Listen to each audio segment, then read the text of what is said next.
The NRS locomotive, numbered 94, was a Dutch 1B steam locomotive, representing a continuation of the earlier 1B locomotives used by the Nederlandse Spoorwegen or Dutch Renners Railway.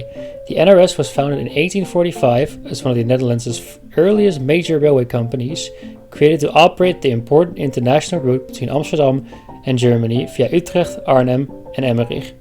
Throughout its existence, the NRS relied heavily on British locomotive builders and engineering practices, resulting in a fleet that blended Dutch operational needs with British design language. Within this context, NRS 94 was built by Sharp, Stewart & Company in Manchester, England. Being built in 1877, the locomotive represented the final and most advanced generation of the company's long-running 1B locomotive family. NRS 94 had a theoretical top speed of 85 km an hour, a weight of 75 tons, and a length of 15 meters. These proportions made it a capable mixed traffic locomotive, well suited to the NRS's busy mainline services. The NRS ordered two locomotives, numbered 94 and 95, as the final additions to its long-running series of 1B engines. These locomotives belong to the group popularly known as the Grote Snellopers, or Great Runners, which included the series 1 through 36, 81 through 85, 86 through 93, and 94 to 95.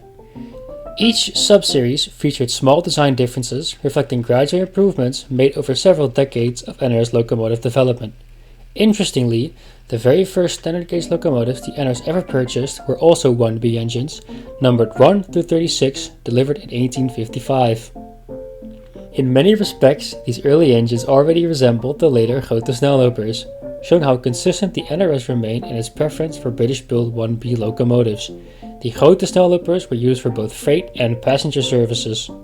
While no confirmed photograph of NRS 94 in NRS livery survives, it is reasonable to assume that its appearance was similar to the preserved NRS 107, which represents the company's typical late 19th century paint scheme. In 1890, the NRS was absorbed by the state of the Netherlands, and all of their operations would be placed in the hands of the Staatspoorwegen, or SS. In addition, all of the NRS's assets, including rolling stock, would be liquidated and divided between the Hollandse IJzeren Spoorwegmaatschappij, or HSM, and the SS. NRS 94 was no exception, as it would be sold to the SS and would re-enter service numbered SS 1094. During her years in SS service, she was relegated to shunting duties, along with occasional local goods trains. Her depot during her entire SS life was Amsterdam Weesperpoort. Based on a photo that survived taken by Lodewijk Derends in 1920, it is safe to assume the engine was painted in the same SS color scheme the correctly preserved SS 13 has. In the original NS numbering plan in 1922, NRS 94 was supposed to enter service as NS 503.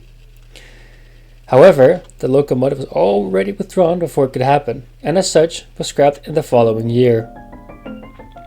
94's sister, NRS 95, didn't fare much better. Sold to the HSM and renumbered 349, she served briefly as a passenger engine.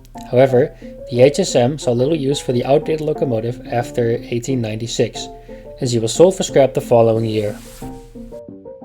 94 and 95 were the first locomotives in the NRS fleet to be delivered with Westinghouse air brakes, whereas early engines only received the equipment after entering service.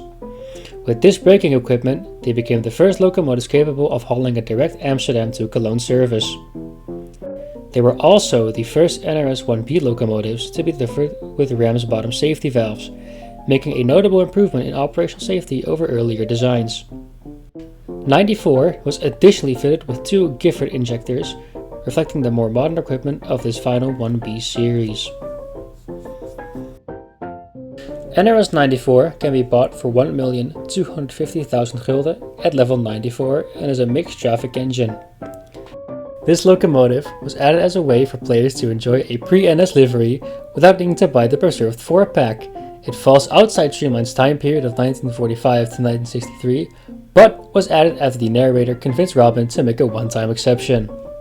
This does not mean players should try to convince Robin or any other Streamlined staff to add content outside Streamline's time period or outside the Netherlands, as such requests will not be considered and often be ignored.